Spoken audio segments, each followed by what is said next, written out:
Hello everyone, welcome back to my channel. आज के video में मैं बेसिकली बात कर रहा हूँ उन बच्चों से रिलेटेड जो बच्चे जेई 2027 की प्रिपरेशन कर रहे हैं। अभी तुमने 10th का पेपर दिया होगा, कुछ दिनों पहले तुम्हारे 10th के पेपर ख़त्म हुए। 10th के पेपर के बाद हमारे अंदर गजब का कॉन्फिडेंस रहता है। हर एक बच्चों के अंदर अभी कॉन्फिडेंस ऐसा होगा कि यार अपन तो आईआईटी बॉम्बे जाएंगे सीधा, कुछ नहीं, नीचे के आईआईटी तो उन्हें दिखता ही नहीं है, सीधा आईआईटी बॉम्बे जाना, आईआईटी दिल्ली, आईआईटी कानपुर, ये सब क्या, कुछ नहीं, आईआईटी बॉम्बे जाना है। बहुत अच्छी बात है। ये कॉन्फिडेंस के साथ हर बच्चे आते हैं जेई की जर्नी में। फिर स्लोली स्लोली एक फेज ऐसा आता है जहां पे वो जेई की कट ऑफ कैसे क्लियर करें उससे रिलेटेड वो यूट्यूब में वीडियो सर्च करने लगते हैं। अब अगर तुम चाहते हो, तुम वैसे स्टूडेंट नहीं बनो जो कि मिड वे में जाके यह सर्च कर रहा हो कि how to clear JEE cut off. अगर तुम चाहते हो कि तुम्हारे साथ ऐसा ना हो तो इस वीडियो में मैं जो तुम्हें बता रहा हूं, जितनी भी बातें मैं तुम्हें बताऊंगा उनको ध्यान से फॉलो करना। ये फॉलो करने के बाद तुम्हारे साथ ऐसा सिचुएशन कभी क्रिएट नहीं होगा जहां पे तुम YouTube में जाके यह सर्च करोगे कि how to clear JEE cut off. ये कभी नहीं होने वाली। तो ध्यान से सुनो, बहुत इंपॉर्टेंट वीडियो है और मैं समझता हूं कि ये वीडियो ही कहीं ना कहीं तुम्हारा जेई का फाउंडेशन क्रिएट कर रहा होगा। तो विदाउट वेस्टिंग टाइम वीडियो को स्टार्ट करते हैं। और अगर तुमने कोचिंग फिगर आउट कर लिया है, अच्छी बात है, तुम ऑनलाइन जा रहे हो या ऑफलाइन जा रहे हो, जहां भी तुम जा रहे हो, कोचिंग तुमने फिगर आउट कर लिया है। अब एक बात मैं तुम्हें बता दूं, पूरे जेई की जर्नी में तुम्हें कोचिंग के साथ साथ एक राइट मेंटर का नीड होने वाला है। अब तुम्हें लग रहा होगा कि यार कोचिंग के बाद मेंटर की नीड क्या है, तो इसका मैं तुम्हें सबसे पहले एक एग्जांपल देता हूं। इस ईयर मेरे पास अराउंड 800 स्टूडेंट है मेंटरशिप में। वो किसी ना किसी कोचिंग में डोल, कोई एलएन में है, कोई कोटा में है, कोई मोशन में है, कोई पीडब्ल्यू में है, कोई आकाश में है, अलग अलग कोचिंग में है। हर एक बच्चे कोचिंग तो जाते हैं, टॉप लेवल की वो कोचिंग जा रहा है, बहुत अच्छे टीचर वहां पे पढ़ा रहे हैं। बट जैसे वो अपने हॉस्टल रिटर्न होते या जैसे वो अपने घर आते, सबसे बड़ा कंफ्यूजन उनके माइंड में जो रहता है कि अब तो टीचर ने लेक्चर प्रोवाइड कर दिया, अब मैं पढ़ूं कैसे। क्योंकि टीचर जो तुम्हें पढ़ाएगा वो पूरे क्लास को समझता है कि पूरे क्लास में बैठे हुए हर एक स्टूडेंट टॉपर है। उस पर्सपेक्टिव के साथ टीचर पढ़ाता है और उस पर्सपेक्टिव के साथ स्टूडेंट मैच नहीं कर पाते हैं टीचर को। और यहीं से क्या होता है ना कि यहीं से तुम्हारा डाउनफॉल, या तुम धीरे धीरे जेई की रेस में पीछे चले जाते हो। और इस मोमेंट पे अगर तुम्हारे साथ एक राइट मेंटर हो तो तुम कभी भी अपने टीचर से पीछे नहीं जाओगे, उनको मैच करते चले जाओगे। ये मैं क्यों बोल रहा हूं, इसका इंपॉर्टेंस तुम्हें कुछ दिनों बाद रियलाइज होगा। अभी तुमने तो जस्ट कोचिंग स्टार्ट करा है, कोचिंग में जाओ, एक मंथ दो मंथ बाद तुम्हें रियलाइज होगा कि एक मेंटर की नीड या एक मेंटर का इंपॉर्टेंस कितना होता है जेई के जर्नी में। ये बहुत इंपॉर्टेंट बात है। बहुत बच्चों को लगता है कि यार मैंने टॉप लेवल का कोचिंग ज्वाइन कर लिया, वो कोचिंग में जाने से ही मेरा सिलेक्शन होगा। तो उस कोचिंग में तो 1000 बच्चे जा रहे हैं, एक साथ तुम्हारे साथ 300 बच्चे बैठेंगे, 300 में से 5 का सिलेक्शन होगा, बाकी 295 का सिलेक्शन नहीं होगा। तो तुम्हें क्या लगता है कि वो जो 295 स्टूडेंट नहीं होंगे सिलेक्ट, उसके पीछे क्या रीजन है? वो वीक होंगे, एवरेज होंगे या बिलो एवरेज होंगे? मे बी पॉसिबल केस है कि वो हो सकता है कि वो एवरेज हो, बिलो एवरेज हो। तो क्या एवरेज स्टूडेंट आईआईटी नहीं पहुंच सकता है क्या? डेफिनेट पहुंच सकता है, बट वो उस बैच में रह के नहीं पहुंचेगा, क्योंकि वो उनके साथ मैच कर रहा है जो उनसे बहुत आगे है, और वो दूसरे के स्ट्रेंथ और दूसरे के वीकनेसेस को अपना स्ट्रेंथ और अपना वीकनेस मान रहा है। और यही सबसे बड़ा रीजन है जेई में फेलियर का। मैक्सिमम बच्चे in spite of going to the top level coaching फिर भी वो जेई में सिलेक्ट नहीं हो पाते हैं। और इसके पीछे का सिंपल सा रीजन है कि वो अपने स्ट्रेंथ और अपने वीकनेस के बेसिस पे कभी भी पढ़ाई नहीं करते हैं ये पूरे 2 साल की जर्नी में। और इसका एंड रिजल्ट क्या होता है कि वो जेई में क्वालिफाई नहीं कर पाते हैं। बट तुम्हें घबराना नहीं है, तुम्हारे लिए मैं यहाँ पे खड़ा हूं। तुमने कोचिंग ज्वाइन कर लिया, कोचिंग ज्वाइन करते ही तुम इमीडिएटली मेरे मेंटरशिप में आ जाओ। इस मेंटरशिप का बेनिफिट तुम्हें 1 वीक के अंदर दिख रहा होगा। तुम्हारा कोचिंग 2 साल के बाद रिजल्ट दिखाएगा और 99% चांसेस है कि वहां से रिजल्ट ना बने, बट इस मेंटरशिप का रिजल्ट तुम्हें जस्ट 1 वीक बाद दिखने लगेगा। ये मेंटरशिप तुम्हारे लिए क्यों बेस्ट है, क्यों इस मेंटरशिप से तुम ये उम्मीद कर सकते हो कि मेरा रैंक यहाँ से बन रहा होगा। मैं अपनी बढ़ाई नहीं कर रहा, ये पास्ट के रिजल्ट के रिकॉर्ड के बेसिस पे मैं बात कर रहा हूँ। अब तक जितने भी बच्चे मेरे मेंटरशिप में इनरोल थे 23rd, 24th, 25th में 95% बच्चों का सिलेक्शन हुआ। 95%। ऐसा कोई भी कोचिंग का रिकॉर्ड नहीं है जो इस लेवल के सिलेक्शन दे पाए, बट इस मेंटरशिप का रिकॉर्ड है। तो अगर तुम्हें इस मेंटरशिप में इंटरेस्ट होगा, अगर तुम इंटरेस्टेड हो, अगर ज्वाइन करने का मन है, डिस्क्रिप्शन में मैंने नंबर डाल रखा है, तो मेंटरशिप से रिलेटेड इंक्वायरी कर सकते हो। अगर ज्वाइन करने का मन हो तो वहाँ पे कंसल्ट कर लेना। अब हम लोग आ जाते हैं अपने वीडियो के टॉपिक पे। देखो अभी तुमने 10th दिया है, 10th के जस्ट पेपर खत्म हुआ है, अभी रिजल्ट भी तुम्हारी नहीं बनी है और तुम लोगों ने कोचिंग ज्वाइन कर लिया है। देखो ये जो टाइम होता है ये सबसे बेस्ट टाइम है जेई की प्रिपरेशन स्टार्ट करने की, और जितना अर्ली तुम स्टार्ट करोगे उतना ही तुम्हारे लिए बेनिफिट होगा। कैसे बेनिफिट होगा वो मैं 1 by 1 बता रहा हूँ। सबसे पहली बात, तुमने अपने सीनियर को या सुपर सीनियर को यह कहते हुए जरूर सुना होगा कि अगर तुम्हें जेई क्वालिफाई करना है, जेई मेंस या जेई एडवांस में अच्छी रैंक लानी है, तो तुम्हें 14 घंटे, 12 घंटे, 16 घंटे पढ़ाई करने की नीड होगी। मैक्सिमम लोगों ने सुना होगा। अगर तुम्हारे कोई सीनियर या कोई सुपर सीनियर नहीं है तो तुमने यूट्यूब में तो जरूर लोगों के कहते हुए सुना होगा या टीचर को या कहते हुए सुना होगा कि अगर तुम जेई क्वालिफाई करना चाहते हो, अगर तुम्हें जेई में रैंक लानी है, तो तुम्हें 14 to 16 आवर पढ़ाई करने की नीड होगी। डेफिनेट है तुम लोगों ने सुना होगा।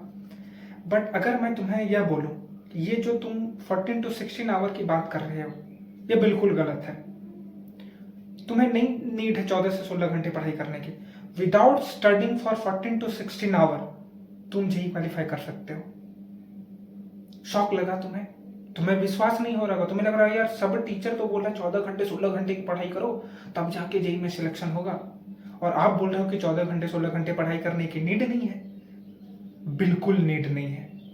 14 घंटे 16 घंटे की पढ़ाई कौन करते हैं? किस स्टूडेंट को तुमने देखा 14 से 16 घंटे की पढ़ाई करते हुए? ये वैसे लोग हैं जो पूरे 1.5 साल कुछ नहीं पढ़ेंगे।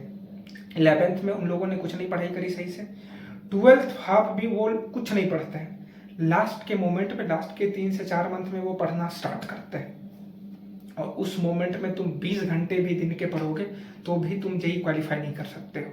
तो ये जो मिथ तुम्हारे माइंड में क्रिएटेड है टीचर के द्वारा, तुम्हारे सीनियर के द्वारा या यूट्यूब के द्वारा, ये बिल्कुल गलत है।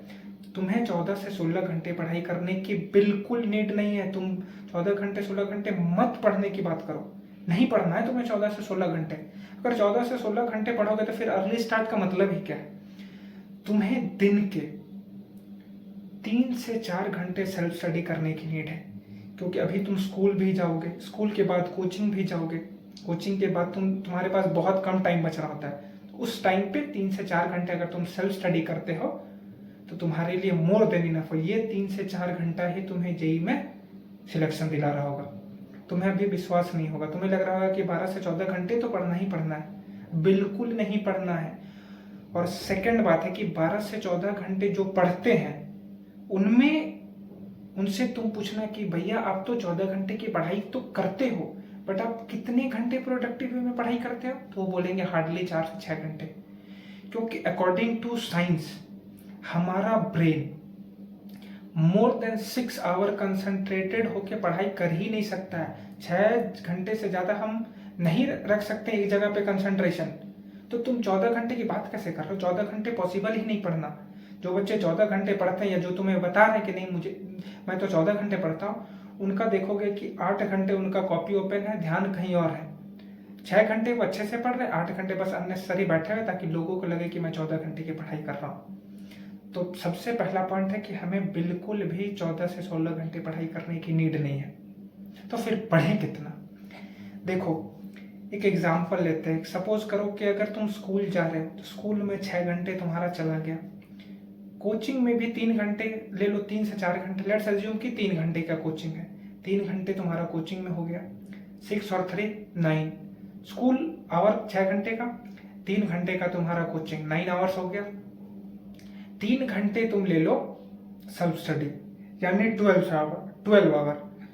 तो ये 12 घंटे तुम्हें पढ़ना है, बट ये 12 घंटे में एक्चुअल पढ़ाई क्या होगा, 3 घंटे, क्योंकि कोचिंग जाओगे वो तो अलग है, वहाँ पे अलग पढ़ाई, जो मेन पढ़ाई होगा वो 3 घंटे का होगा। और जो बच्चे डमी स्कूल में जा रहे हैं उनके लिए 6 घंटे का कोचिंग होगा, 6 या 4 घंटे का कोचिंग और 4 घंटे का कोचिंग और 3 घंटे का सेल्फ स्टडी। तो हमें ध्यान रखना है कि हमें 3 घंटे का सेल्फ स्टडी करना है। नहीं करोगे तो एक मोमेंट ऐसा तुम्हारे लाइफ में भी आएगा जहाँ पे तुम 12 घंटे पढ़ोगे और उस 12 घंटे पढ़ के भी तुम रिजल्ट तक नहीं पहुंच पाओगे। तो अगर तुम चाहते हो कि तुम्हारे लाइफ में वो इवेंट ना क्रिएट हो जहाँ पे तुम 12 घंटे या 14 घंटे पढ़ाई करने का सोचो, तो अभी से स्टार्ट कर दो 3 से 4 घंटे की सेल्फ स्टडी करना। 3 से 4 घंटे भी पढ़ के तुम जेई जैसे एग्जाम को इजीली क्वालिफाई कर सकते हो, बहुत स्मूथली। ये बातें समझ में आ गई। सेकंड, बहुत बच्चे क्या करते हैं 11th में, तुम लोगों ने सुना होगा अपने सीनियर से कि मेरी तो 11th की बैकलॉग है। जब वो 12th में पहुंच जाते हैं तो उनका एक स्टेटमेंट बहुत कॉमन है, मेरा तो 11th का बैकलॉग है, मुझे 11th का बैकलॉग भी कवर करना है और साथ ही साथ 12th के चैप्टर्स भी कवर करने हैं। ये सिचुएशन तुम्हें नहीं आने देना है, क्योंकि बैकलॉग एक बार क्रिएट हो गया तो वो कभी भी फुल्ली खत्म नहीं होता। तुम 1000 वीडियो देखोगे यूट्यूब में, how to clear backlog, 1000 creator उस टाइप वीडियोस बनाएंगे जहां पे वो बताएंगे कि कैसे बैकलॉग को क्लियर करना है। वो एक भी वीडियो तुम्हारे काम का नहीं होगा, क्योंकि एक बार जो बैकलॉग क्रिएट हो गया उसको तुम कैसे कवर करोगे। अगर 11th का बैकलॉग कवर करने जाओगे तो 12th में बैकलॉग क्रिएट होगा। ये साइकिल है, और एक बार इस साइकिल में आ गए तो फिर कभी भी तुम बैकलॉग नहीं क्लियर कर पाओगे। तो अभी तुम 11th में हो, 11th में ईच एंड एवरी क्लास, जितने भी क्लासेस तुम्हारी कोचिंग में होंगे उनको ध्यान से अटेंड करना। सीरियसली अटेंड करोगे तब जाके तुम जेई में रैंक लोगे, नहीं करोगे फिर वही ट्रैप में फंस जाओगे जहाँ पे बैकलॉग क्रिएट होगा, फिर बैकलॉग से रिलेटेड वीडियो देखोगे, फिर 99 परसेंटाइल वाली स्ट्रेटजी वाली वीडियो देखोगे।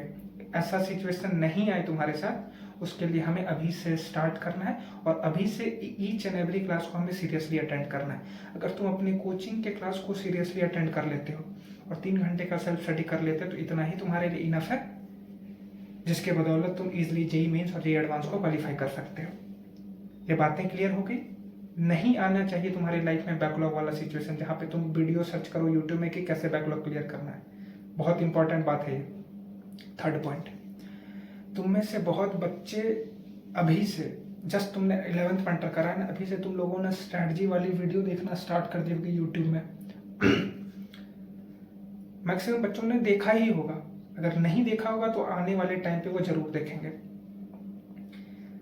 मैं तुम लोगों से एक सवाल करना चाहता हूँ, क्या तुम्हें लगता है जो स्ट्रैटेजी तुम देख रहे हो, जिस भी क्रिएटर की देख रहे हो, क्या वो स्ट्रैटेजी देखने से तुम्हारा सिलेक्शन हो जाएगा, या जो तुम स्ट्रैटेजी देख रहे हो उसको तुम अप्लाई करोगे तुम सिलेक्टेड हो जाओगे? क्या लगता है तुम्हें? तुम लोगों को लगता होगा कि नहीं, अगर कोई भैया या कोई दीदी स्ट्रैटेजी बता रहे हैं तो वो देखने से तो हमारा डेफिनेट है कि एक पॉजिटिव इम्पैक्ट आएगा और हम जेई में सिलेक्ट हो जाएंगे। मैं बोलूँ तुम 1000 वीडियो देख लो, पूरे प्रिपरेशन के जर्नी में तुम 1000 वीडियो देख लो, एक भी तुम्हारे लिए काम नहीं आएगा। क्योंकि स्ट्रैटेजी बेसिकली क्या होती है मैं तुम्हें बताता हूँ। अगर मैं तुम्हें यहाँ पे आके कोई स्ट्रैटेजी बताऊंगा तो मैं वो अपने स्ट्रेंथ और अपने वीकनेस के बेसिस पर स्ट्रैटेजी बताऊंगा, और अगर तुम उसको कॉपी पेस्ट करने चले जाओगे तो डेफिनेट है कि तुम फेल करोगे, क्योंकि मैं अपने स्ट्रेंथ को, अपने वीकनेस को समझता, तुम नहीं समझते हो, और तुम मेरे स्ट्रेंथ और मेरे वीकनेस को कॉपी पेस्ट करने जा रहे हो। तो क्या लगता है तुम सिलेक्ट हो पाओगे? बिल्कुल नहीं। तो हमें स्ट्रैटेजी नहीं देखना है। सबसे पहला यह कि एक शपथ ले लो कि मैं पूरे जेई के जर्नी में यूट्यूब में एक भी स्ट्रैटेजी वाली वीडियो नहीं देखूंगा। ये नहीं देखोगे तो तुम्हारे चांसेस बढ़ जाएंगे जेई में सिलेक्ट होने के, क्योंकि आज के टाइम पे सबसे बड़ा डिस्ट्रैक्शन, सबसे बड़ा फेलियर का रीजन हमारा यूट्यूब का स्ट्रैटेजी है। जो बना रहे हैं स्ट्रैटेजी उनका गेन है, उनका फॉलोअर का गेन है, सब्सक्राइबर का गेन है, उससे वो अर्निंग कर लेंगे। बट तुम्हारा क्या है? तुम्हारा तो लॉस ही है ना। स्ट्रैटेजी काम नहीं आएगी, जेई में फेल तुम करोगे, सफर तुम करोगे, तो अल्टीमेट लॉस तुम्हारा है। अगर तुम चाहते हो कि तुम्हारा लॉस ना हो, तुम्हारी रिजल्ट बने, एक अच्छी रैंक बने, तो सबसे पहला काम है कि यूट्यूब में स्ट्रैटेजी देखना बंद कर दो। अगर फिर भी नहीं मानोगे तो 2 साल बाद खुद आओगे और बोलोगे कि भैया मैं प्राइवेट कॉलेज में पढ़ रहा हूँ, मैं इस पर्टिकुलर प्राइवेट कॉलेज में पढ़ रहा हूँ। अगर ऐसा सिचुएशन नहीं चाहिए, ऐसे सिचुएशन में नहीं पढ़ना है तुम्हें, तो आज से स्टडी वाली वीडियो देखना बंद कर दो। ये मैं क्लियरली बोल रहा हूँ, कोई टीचर नहीं बोलेगा, कोई यूट्यूबर नहीं बोलेगा, क्योंकि उनका वो धंधा है। अगर वो स्ट्रेटजी सेल नहीं करेंगे तो कैसे व्यूज़ और सब्सक्राइबर गेन होगा। बट मैं ऐसा नहीं करता। मैं चाहता हूँ कि अल्टीमेट तुम्हारा भलाई हो, और तुम्हारा भलाई तभी होगा जब तुम स्ट्रैटेजी नहीं देखोगे। नो मैटर वो टॉप लेवल का क्रिएटर हो या जैसे भी लेवल का क्रिएटर हो, स्ट्रैटेजी नहीं देखना है। स्ट्रैटेजी देखोगे। मैंने हजारों बच्चों से कंसल्ट करा, हजारों बच्चों ने मुझे यह बताया कि भैया स्ट्रैटेजी की वजह से मैं बर्बाद हुआ। कुछ तो ऐसे भी क्रिएटर तुम्हें मिलेंगे पूरे यूट्यूब में, कुछ क्या मैक्सिमम ऐसे ही क्रिएटर मिलेंगे तुम्हें जो बता रहे होंगे कि 99% 3 मंथ में कैसे लाओगे, 2 मंथ में कैसे लाओगे, और तुम्हें लगता है कि ये क्रिएटर को तुम फॉलो करके जेई में रैंक ले आओगे। बिल्कुल नहीं ला सकते। ये जस्ट एंटरटेनर है, ये एंटरटेनमेंट करते हैं, कोई इनकी स्ट्रैटेजी नहीं होती। वही घिसी पिटी बातें ये पिछले 5 सालों से बता रहे हैं, वही same line same topic. Sequential order start होगा क्लास 11 से, 2 साल में आईटी बॉम्बे। फिर तुम्हारा एक मोमेंट आएगा जहाँ पे बोला जाएगा कि 12th में जब जाओगे तो 11th का बैकलॉग कैसे क्रिएट करें, ये टॉपिक। फिर जैसे तुम 12th में एंटर करोगे, 12th में तुम्हें स्टार्ट हो जाएगा 6 मंथ में आईटी बॉम्बे, 3 मंथ में आईटी बॉम्बे, 2 मंथ में आईटी बॉम्बे, 1 मंथ में आईटी बॉम्बे। ये सीक्वेंस है। ये हर एक टीचर का तुम जाके यूट्यूब का प्लेलिस्ट देख लेना, यही सीक्वेंस में वीडियो बनता है। क्लास 11 से स्टार्ट होता है, क्लास 12th में, और एंड में यह जाके बताएंगे, ये लोग यह बताएंगे कैसे तुक्का लगाया जाता है, ये हो जाएगा। फिर एंड में ये बताएंगे कि अदर देन जेई क्या क्या ऑप्शन है तुम्हारे पास। तो इनको सीरियसली नहीं लेना और इनकी वीडियोस हमें नहीं देखनी अगर हम जेई में रैंक चाहते हैं। तो ये बातें क्लियर हो गई। ये था हमारा तीसरा पॉइंट, फोर्थ और सबसे इंपॉर्टेंट पॉइंट। देखो, बहुत बच्चे, मैक्सिमम बच्चे एवरेज होंगे, बहुत बच्चे बिलो एवरेज होंगे, टॉपर तो बहुत कम होता है। तो जो बच्चे एवरेज है या बिलो एवरेज है, उनको लगता है कि मेरे बस की नहीं है जेई, मैं जेई नहीं कर सकता, मेरे लिए बहुत डिफिकल्ट है जेई। सबसे पहली बात, जेई इज डिफिकल्ट। मैं मानता हूँ कि जेई बहुत डिफिकल्ट है, बट इसका ये मतलब नहीं कि डिफिकल्ट है तो एवरेज बच्चे नहीं कर सकते या बिलो एवरेज बच्चे नहीं कर सकते। डेफिनेट तुम कर सकते हो। अगर कोई टॉपर 6 घंटे पढ़ रहा है तो तुम्हें 8 घंटे पढ़ने की नीड है। कोई अगर 8 घंटे पढ़ रहा है तो तुम्हें 10 घंटे पढ़ने की नीड है, तब जाके तुम टॉपर को बीट कर पाओगे। बट जो बच्चे एवरेज और बिलो एवरेज है ना, वो पढ़ाई नहीं करते हैं। वो क्या करते हैं, वो अननेसेसरी ड्रामा करेंगे। जो एवरेज और बिलो एवरेज बच्चे ही आज यूट्यूब की स्ट्रेटजी कंज्यूम करते हैं। मैक्सिमम बच्चे जो एवरेज है, बिलो एवरेज है, वो यूट्यूब में शॉर्टकट ढूंढते हैं कि कैसे जेई को इजिली क्वालिफाई किया जा सके। बट जो टॉपर है वो एक्चुअल में पढ़ाई कर रहा है। जो बच्चा रैंक ला रहा है ना, वो कभी भी यूट्यूब में यह नहीं सर्च करता कि कैसे हम 99 परसेंटाइल लाएं, कैसे हम अपना बैकलॉग क्लियर करें। वो नहीं करता है सर्च कौन करता है, जो एवरेज है और बिलो एवरेज। और यही टॉपर और एवरेज और बिलो एवरेज के बीच में गैप आ जाता है। तो अगर रैंक लाना है, अगर तुम एवरेज हो, बिलो एवरेज हो, तो सबसे पहला काम तुम्हें क्या करना है कि तुम्हें पढ़ाई पे ध्यान देना है। वीडियो से कुछ काम नहीं आएगा, कोई काम नहीं देगी तुम्हारी वीडियो। तुम्हें पढ़ाई करना है। पढ़ाई करोगे तो तुम किसी को भी बीट कर सकते हो, ईजिली बीट कर सकते हो। तो पढ़ाई पे ध्यान देना है। वीडियो का कंजम्पशन बिल्कुल 0 कर देना है। दिन में एक भी स्ट्रैटेजी वाली वीडियो तुम नहीं देखोगे। क्लियर हो गया? आज के वीडियो में बस इतना ही।